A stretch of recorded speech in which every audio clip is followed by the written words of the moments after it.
Hey guys, this is J Tutorials, and today I'm going to be showing you my general guide for Infiltration Shadows.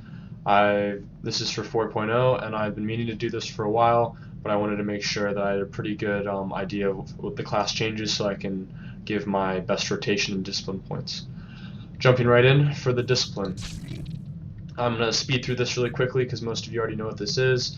Shad Technique, the only really important thing here is you build Breaching Shadows with melee attacks. More crit and damage for Whirling Blow, which means that when we're a group of people, we want to use Whirling Blow instead of our Double Strike, which we don't use, or Clairvoyant Strike. For Circling Shadows, it just means that you want to use Clairvoyant Strike before your Project or Second Kinetic Blast, which replaces Project. And then Shadows Respite, which just helps force regen out of stealth mode. Blackout's kind of important. It helps us recover force out of stealth mode and have damage reduction. But in stealth mode, it helps us remain undetected, which is good when we're stealth capping. Again, just the Clairvoyant Strike that we mentioned above. This basically just makes us want to cast the Force Breach before all of our force attacks, and just helps a little bit with force regen. Helps us do more damage with our Psychokinetic Blast. Force potency is just reduced, which is good because we want to have higher crits on our force breaches, and boost to Shadow Strike, which is great. More boost to Shadow Strike. Basically, don't cast it unless you see this little proc light up, which does more damage, costs less force. Low Slash, great for a gap closer, and now that it's 30-meter range, it has a lot of possibilities. And then Shadow Strike Sunders. This is important because we want to cast this before most of our other attacks. And then this helps our damage reduction for all those AoE.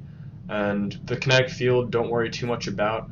Basically, what I'm seeing is that whenever you crit, you gain a little bit of extra. So let's see here, we got 1 stack, or 2 stacks, I should say, of kinetic field.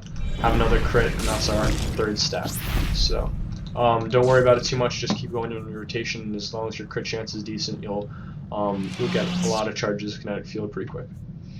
And then this more damage increase for your attacks, and Judgment, it helps your damage to attacks lower than 30% health. This is why I think Shadows are really great healer killers, because once we get them, they're starting to channel our burst. We can burst them down faster than they can get their heals out, but we got to get them to the below 30% health, max health mark. Replaces Project, pretty simple. Next point is Deep Impact, which again helps your damage for Force Breach, and again helping your Force Breach again. And the kind of important thing for the 4.0 is that when we activate our Shadow Stride, we build additional 3 stacks. So this Shadow Stride is not only just a movement increase of speed, it's not just a gap closer, it is the DPS boost, which is where we fall in our rotation. So now let's take a look at our utilities. Just taking a quick look, you can kind of see where I'm heading, but I'll explain it very briefly. This is great. Basically, I think of Shadows as healer killers, so we're able to keep up with them with Force Speed, interrupt their heals with Mind Snap, and then the Force of Will is just to break all the stuns they throw at us trying to get away. Next, movement speed is always helpful. Stealth cap is great for, or the stealth level is great for stealth capping. Movement speed again is just great to get around and get behind people so you can hit our Shadow Stride.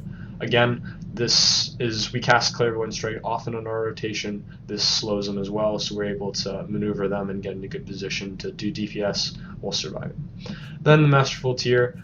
Egress is basically mandatory. Breaking the roots that all of the range classes throw at us is just so helpful with this. Then none of these other really are great. You could argue that the mental defense might be helpful, but I would rather keep up with people. I feel like when I die in PvP, I die because I'm not able to keep up with the range classes that kite me rather than getting stunned. And then Force Wake is helpful, but I would argue that a constant slow on someone is better than the occasional root that you have to stop your DPS. This is built into your DPS with a slow, so it's great. With this, Spinning Kick takes 5 more damage. Spinning Kick doesn't last long. Force Stun has a long cooldown. You have to stop your DPS to increase your DPS, which I think negate each other. And then here, maybe for duels, but the damage decrease is not a huge deal because usually in the usually in a battle, sometimes I don't have my mind maze ready. Like when you're in a long fight with a bunch of healers, you can't keep going out of stealth to mind snap people because they're in combat. And then increased duration of force slow I think is pretty useless for us. And then this, it's 50% uptime for a 50% movement speed, which I think is good, but I think that there's other choices in this tier that's more helpful. Maybe if it was in this tier, but no. So again, egress is awesome, and then I would choose fade. You have a very good argument for either of these two: increased defensives and increased DPS with the extra charge. But I think going in and out of stealth helps, gives you free resilience, not just longer resilience, 2 seconds of resilience. It resets your blackout, it gets you out of combat, and it helps your force regeneration, helps everything. So I think that is a little bit better. Even I think that's more survivability than this, and I think it's more DPS than that. I think it's a great in-between that gets them all. And then going on to the rogue tier, the movement speed reduce isn't that helpful because again, you have to stop your DPS rotation. You're already getting off your slows. I don't think that's as useful as the other ones. This changed in 4.0, I think, from your phase walk to your mass mind control, which is your group taunt. And although the damage reduction and heals are nice, I don't think they're significant enough. And that a lot of times that we're going off and we're stealth capping, we are going and 1v1ing people for nodes, and we're not going to be around our team always. So I think this is less helpful. Again, when we're talking about stealth capping and going 1v1s, this is great for that. You have an argument for this if you are the type of person that instead wants to insta-lift people on the fringes. You want to get in and make sure you're either ball carrying and not getting affected, you're either just continue your DPS, but I think this is more useful for my playstyle. And we don't have to worry about anything else besides the extra immobilize effect on low slash, but I think that since it's not a stun, it's just extra immobilized, they can still attack you, so I don't think it's as useful. This, again, force slow is useless, and then the force cloak I think is not necessary because you are probably not going to be brought out of stealth because with a damaging attack, because you get your resilience, which I'll get into later, and as long as you just walk away from the stealth gains, it's pretty easy not to get knocked out of stealth. And then this might be helpful, but I want this to be Shadow Stride to be gap closer and a DPS increase rather than just a root breaker because we already have one. And then finally, I think this is mandatory for Infiltration Shadows. When you're getting out of stealth, you can stay out of stealth and not get knocked out by a stupid force wave because you'll resist it probably. But also, it's if a power tech has a big old thermal detonator or something on you, and that won't bring you out of stealth because it won't get cleared by your first second of resilience, but it will get resisted by your second part of resilience. So I think that's really important. All right, Endor. So now it's time to get into our rotation. This is what I use for PvP. It's a little bit different now in 4.0 than it was in 3.0, but the general gist of it is the same. I've just pretty much added a Shadow Stride for the DPS increase. So always starting in stealth, so you can get your Shadow's Respite, which helps your force regen, and that increases once you exit stealth. Then you want to get right in with your spinning kick. This will stun him and be able to allow you to get behind him to get a Shadow Strike off, excuse me. And this will be procced by your infiltration tactics. Then once his armor is sundered, you want to put your other debuff on, so you activate Force Potency and cast a Force Breach with 3 stacks, which is the only time you should be using Force Breach.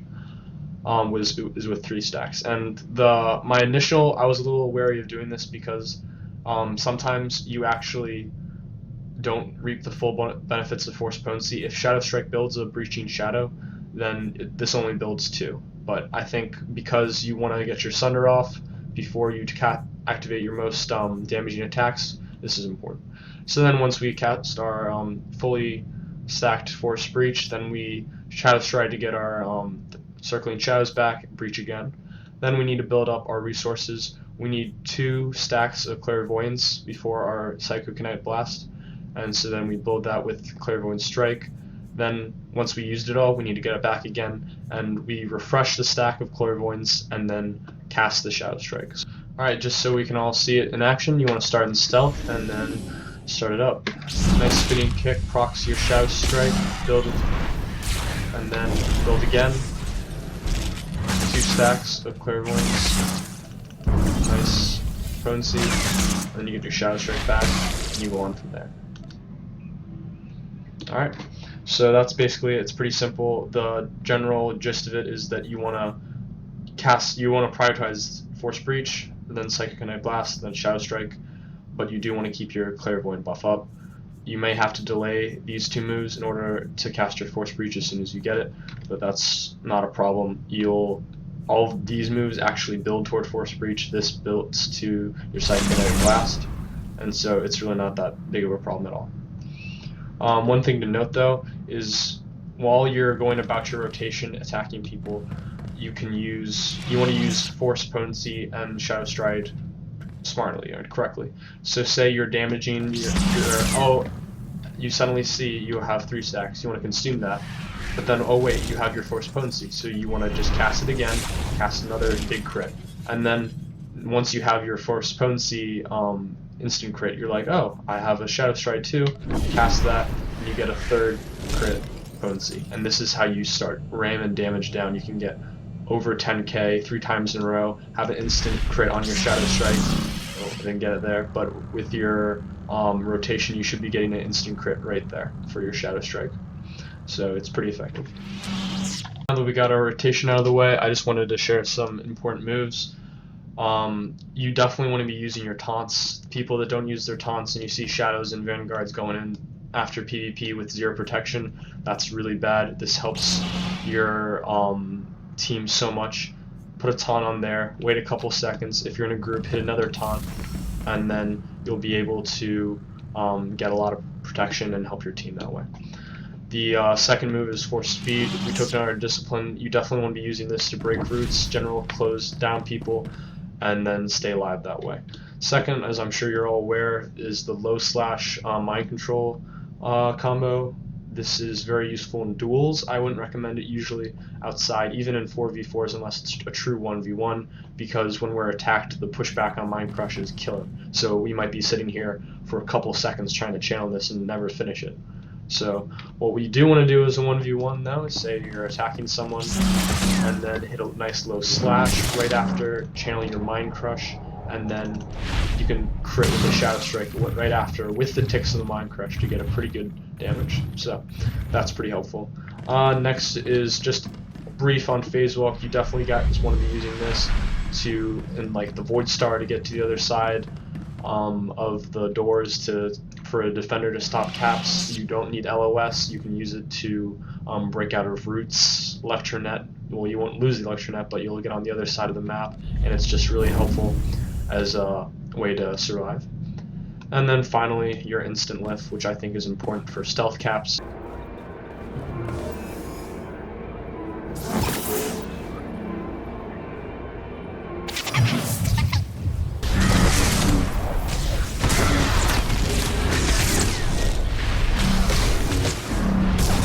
Guys, that seems to basically wrap up my video. I hope you all really enjoy it, and I hope you learned something. If you have any questions, feel free to ask them, but I hope this is gives you a general idea of what I'm doing and what I think after my practicing this for a couple of years and what the Infiltration Shadow can do. Alright, thanks.